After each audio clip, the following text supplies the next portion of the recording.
Good evening, everyone. Welcome back once again to Vicious Rants. And of course, I am your host, your YouTube signing off and imitated, never duplicated Superstar Team Vicious Ends. We're gonna go over Raw this week. Was in Wichita, Kansas. Now, unfortunately, before we do gotta go, I do gotta address a big thing. It broke on Wednesday afternoon. The Iron Sheik passed away. It's sad. If you've never seen the Iron Sheik's documentary, highly recommend it. I'm not quite sure on what streaming service it's on now, but definitely should watch that. Sheiky Baby was a hell of a person. You know, and yeah, I'm not even gonna lie. Before I went to go start recording, I tried thinking for like a good 15-20 minutes on what to say on them, and I can't really put into words on it. It's really that with me, and yeah. All I'm gonna say is, Sheiky Baby, wherever you are, Bubba, just remember we all love you, and make sure you humble any of them jabronis that come across your path. So now we're gonna try and lighten the mood now. Always hate when I have to go do that, but now we're gonna lighten the mood, switch gears, and talk about last week via the SmackDown Rewind and the big highlights from last week's SmackDown. The show started out with Solo and mein savior, Paul Heyman, out there in the ring, and just as Paul was about to speak, Jay came out. Jay trying to get answers, figure out what the hell is going on, and then Paul just looking at him saying, what your brother Jimmy did, he was speaking on your behalf without saying anything to you on it. And you want to know the truth? You want to know, this is something that Jimmy has known and everyone else knows except you. Roman is grooming you to be the next tribal chief. And then it was just like the fans, like the crowd popped for it, but just like the atmosphere felt almost like you could feel the air get sucked out, like, oh,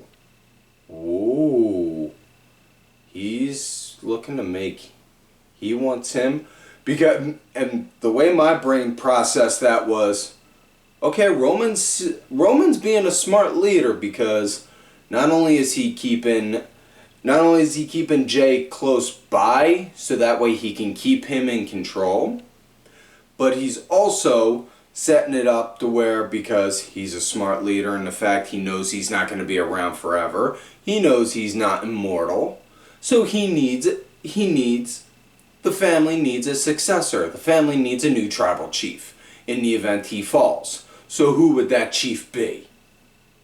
So he's wants somebody as a follow-up, so to say. I'm trying to get my words right. I can't. Hate when I do that. Anyways, then Paul looks at him. And to prove how much faith we have in you, the tribal chief has given me authority to speak on not just his behalf, but for yours, to help negotiate and have a match sanctioned for you tonight, and to bring championship gold back into the bloodline, where you go one-on-one against Austin Theory for the United States Championship. But we need an answer. Are you in or are you out? And then Jay just looking, I'll get back to you. So we'll fast forward all the way to the end and talk about that match. Theory had his match with Jey Uso. I gotta say, it was a pretty decent match. And at one point there was a ref bump, then Pretty Deadly came out to go and help Theory. Solo then came out, and then just as Solo was about to go and hit the Samoan spike, next thing you know, Jimmy came out, and as he was about to go and pop a super kick onto Solo, Solo moved out the way, and then he hit Jay by accident, and then Solo and Jimmy brouhaha get to the outside. Theory then with the ever infamous arm draped over, and then the ref doing the 1, 2, 3. So Theory walked out of the match still champion, and then you just see the show end with Paul Heyman reaching for his phone. Call Roman Reigns with that very evil, sinister smile that only Paul Heyman has. So that's definitely going to make this Friday coming up interesting. So other highlights from last week's SmackDown. Santos Escobar had a Money in the Bank qualifying match against Mustafa Ali. Santos got the win. Not surprised there. I'm really excited on that because I'm just thinking of all the crazy lucha stuff Santos is going to do there. Bayley had a Money in the Bank qualifying against Michin, Mia Yim. Decent match. AJ was on commentary the whole time for it. Bayley got the win. But the big story side story that followed up after the match was afterwards, while I said AJ was on commentary, Scarlett then came out, had a thing of red powder in her hand, and then blew it right into AJ's face, blinded him, and then Karrion Kross came out of nowhere, boom, attacked AJ, beat him up. So they're setting up a story between them two. Adam Pearce then presented Asuka. Asuka came out. Asuka came out and then needed my heart pills. Adam Pearce presented Asuka with a new women's championship. Emphasis on that. Not a Raw women's championship, not a SmackDown women's championship, but a WWE women's championship. I'll get to that on the play of words in a minute, in a little bit, folks. Just sit tight for a minute. And look, just like the regular Raw or SmackDown ones, except white leather, gold WWE with black outline, and then a gold painting on the background. And after Asuka is presented with her new championship title, then comes the Queen. Charlotte Flair makes her triumphant return, shocking everyone, and then just looks at Asuka. Honey, listen, I'm going to make this simple. I want that. And then Asuka just looks. I accept. Asuka tries to go and hit her with the mist. Charlotte, boom, big boot to the face, knocks her down. So then they show Adam Pearce on the phone, making the match official, having it set up for the go-home SmackDown that's going to be in England before Money in the Bank. And then the camera pans, and then you just see Bianca Belair giving Adam Pearce a 1,000-yard death stare like, you did not just put that raggedy bitch before me in getting my rematch. And just like, I would not want to have Adam Pearce's job right then and there. Yeah.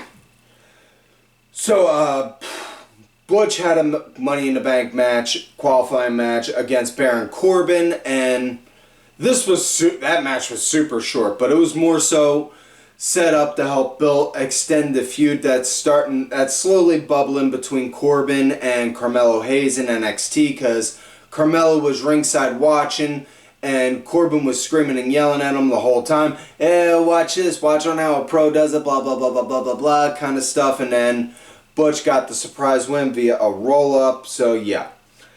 Shotzi wound up having a match against Io Sky. Excuse me. Our bill again. Io got the win. That's definitely going to be interesting seeing the women's Money in the Bank with Bayley and Io in there at the same time.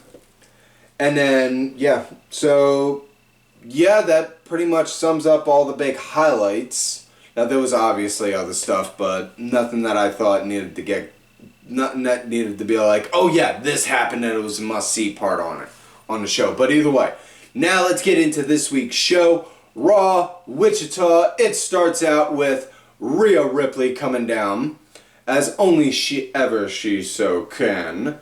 And then Adam Pearce in the ring, presenting Rhea with a new Women's World Heavyweight Championship, which looks like a women's version of the big gold that Seth Rollins has. So, yeah, hence why I said Asuka has a women's WWE Women's Championship, whereas Rhea has a WWE Women's World Heavyweight Championship. See the difference on the play of words? Huh? Simple enough. Everyone was complaining, oh, well, why do they have Rhea as the SmackDown champ if she's on Raw? And why is Bianca and Asuka the Raw champ if they're on SmackDown? Because they needed to establish two different new champions. So, there you go.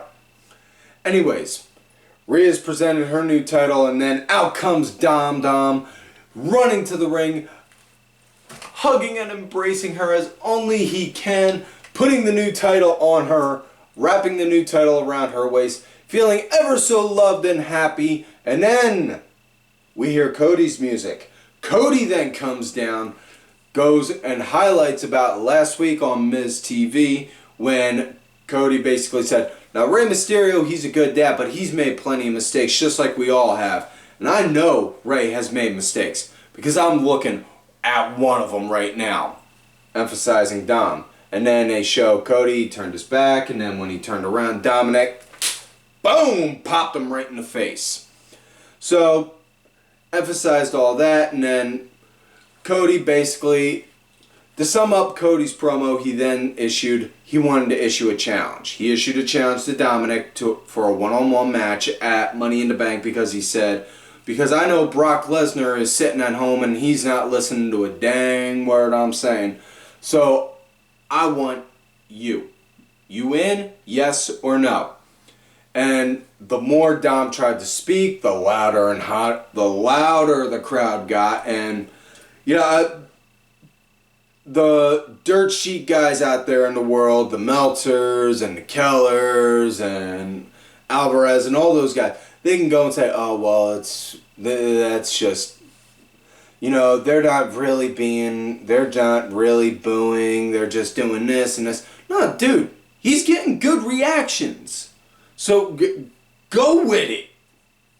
But either way, Rhea then answered on Dom's behalf saying yes.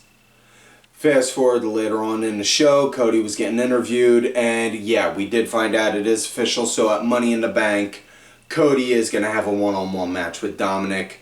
My personal guess and prediction, some point there, we're going to see Brock Lesnar do a surprise attack on Cody, which then sets up round 3 with them two at SummerSlam.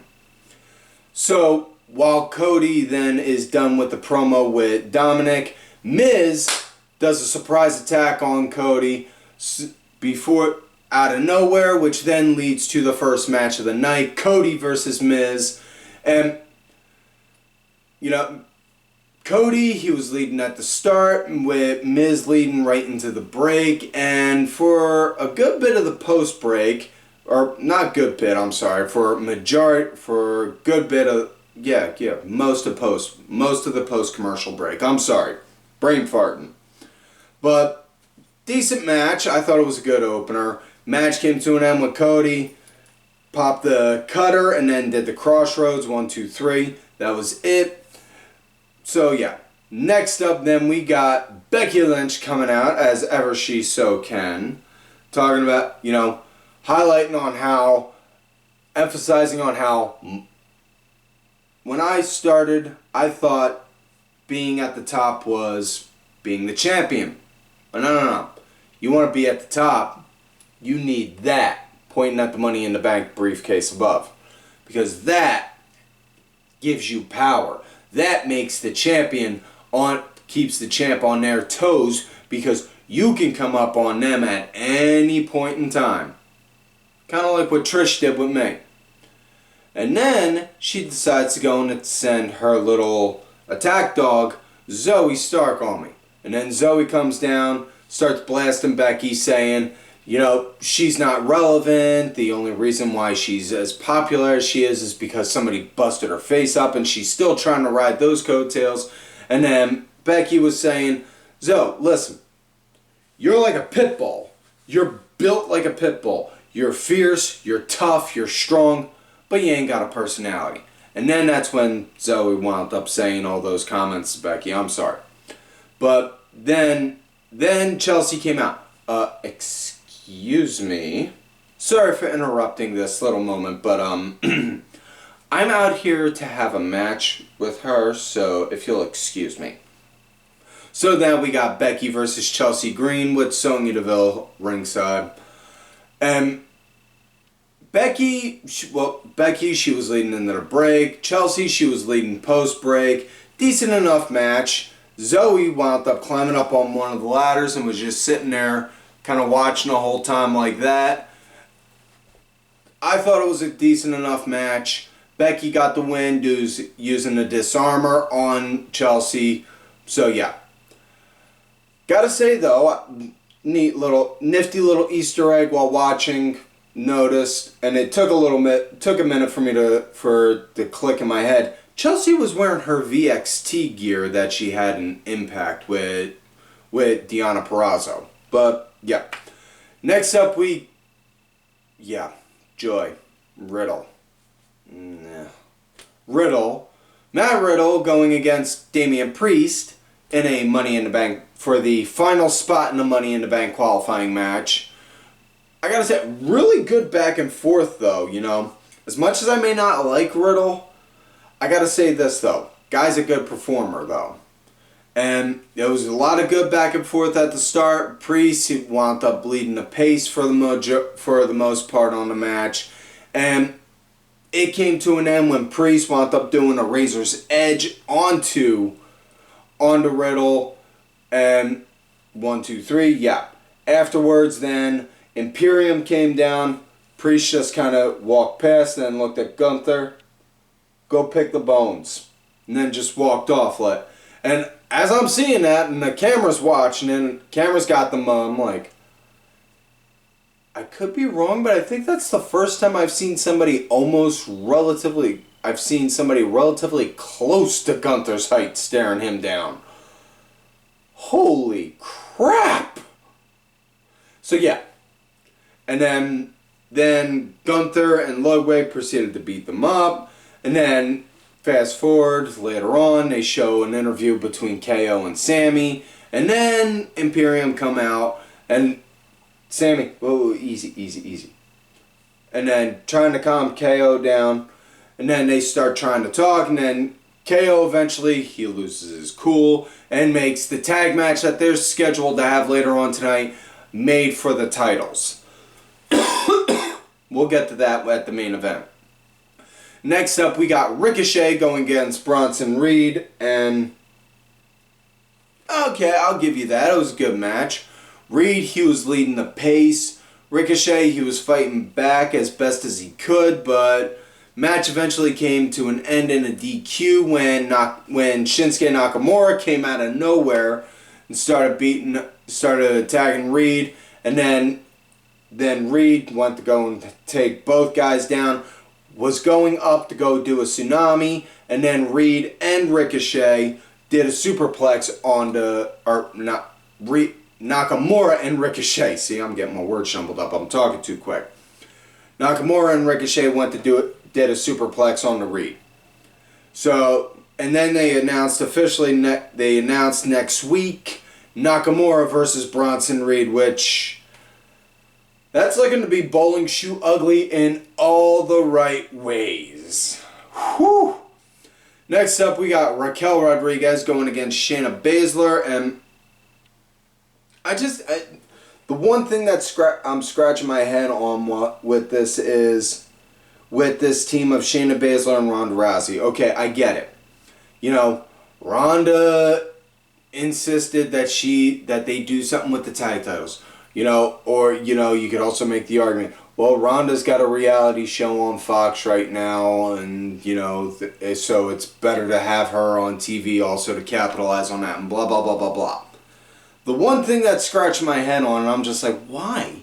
Is, why have Shayna Baszler come out to Ronda's music? And don't get me wrong, I absolutely love Joan Jett. I can listen to her all day long. But, just like, why not have Shayna come out to her music and Ronda's with her instead of Ronda's music? Because it just seems like it takes away from Shayna. I don't know. That's just me. Maybe I'm overreading it because, you know, it's not like a wrestling fan has overread something before, right? Anyways, Raquel, she was pretty much leading the majority of the match. She was pretty much leading the majority of on how this match went. And it came to an end when she got distracted by Ronda Rousey, and then Shayna did a roll-up with Ronda putting her foot on Raquel to keep her from being able to kick out. So, yeah. A freaking roll. Grrr. Hate lazy roll-up finishes like that. Yeah. Anyways, next up we got Gable going against Erik from the Viking Raiders, and they do also want to note they had Maxine Dupri in wrestling gear because they were showing that she's been learning some moves to go and take on Valhalla because she's been kind of going after her. And so as far as this match went, really good action. I liked the action that was in this match, but personally I felt like the match could have gone a little longer. I understand time constraints and all, but I'm just saying, both guys, it felt like you could have squeezed out another 5 minutes comfortably before having to call the match quits, but that's me. And I get time constraints and all, I'm just saying. It felt like it could have. It came to an end when, as Maxine and Otis are cheering Gable on, the camera then pans over to Valhalla, and you could just see like her expression go from mean to I want to rip your head off and drink the blood out of it, to she goes to run over to Maxine, and then Maxine, boom, steamboat arm, like a steamboat-esque like arm drag, and then takes her down. Eric's going over, wondering what's going on, screaming and yelling, and then Gable goes and does a sunset flip to get the winning pin. Kind of feels like a lazy kind of moment because you had a roll-up win with Shayna, and then you did the roll-up sunset flip with Gable, one after another. Yeah. So now we come to main event of the night. Kevin Owens and Sami Zayn going against Imperium, Gunther and Ludwig Keiser, and really good opening with Sami leading into the commercial break. And Ludwig Keiser was the punching bag for a short little bit, which I thought was really interesting because with tag matches, 9 out of 10 times you don't see the bad guys as the punching bag. But it was relatively short-lived. Sami then became the team punching bag. And then Kevin Owens got the hot tag in, started cleaning up. Him and Gunther, man, while I absolutely have loved Kevin Owens' work for forever, especially since his days back in Ring of Honor as Kevin Steen with Scum and even before Scum. But it's just, I never would have thought in a million years Kevin Owens and Gunther would mesh so perfectly well together. Almost kind of like a peanut butter and jelly-esque kind of get together. Get that good together. Like, good God! Between their match last week and on how well they were this week, it's just like, if you gave these guys 30 to 45 minutes on a pay-per-view, you would have the crowd go ballistic. But, yeah, really good action between them two. And then they wound up eventually both getting tagged out. And then they were fighting outside. At one point, you see Riddle trying to come come on down with agents and refs trying to stop him, and then Gunther, boom, pops him with a boot. Owens then takes down Gunther. Match comes to an end with Sami doing a blue thunder bomb, gets a 1, 2, 3. So, listen to that for a moment. Sami Zayn got the winning pin in a tag title match using the blue thunder bomb. I don't see 4 guys on horses out there in the sky, so pretty sure we're good. So, yeah, that was it. All in all, I gotta say this week's Raw, it was pretty good. Other than the 2 lazy roll-up finishes, not bad. So with that said, folks, that is it for this week's show. So please don't forget to like the video, subscribe to the channel, go back, watch some of the episodes when you can. Look for me on the Twitter at TimVicious. Also, thank you to my producer, or executive producer, Ali Ray Ben, who did provide the music for this week's show. Make sure y'all check it out on iTunes, Spotify, YouTube, SoundCloud, all that good shit. Name and details are down below. Thank you to contributor of the show, also LFC Lingerie Fighting Championship. There are a little bit of wrestling, a little bit of MMA, and a whole lot of attractive women wearing a little bit of nothing. Also, folks, make sure you check out whatamaneuver.net for some vicious Reds apparel. Help support the show. Thanks to you guys, we finally got an AC in the Vicious Studios. Let's keep that gravy train rolling. And folks, do not forget to follow these cool ass cats right out on the Twitter. Kenny Killer DSB_IV. Diabolica RA, Sergeant Curry Pants and dubs in your face. And folks, like I always tell y'all, you love me great, you hate me. Fuck you.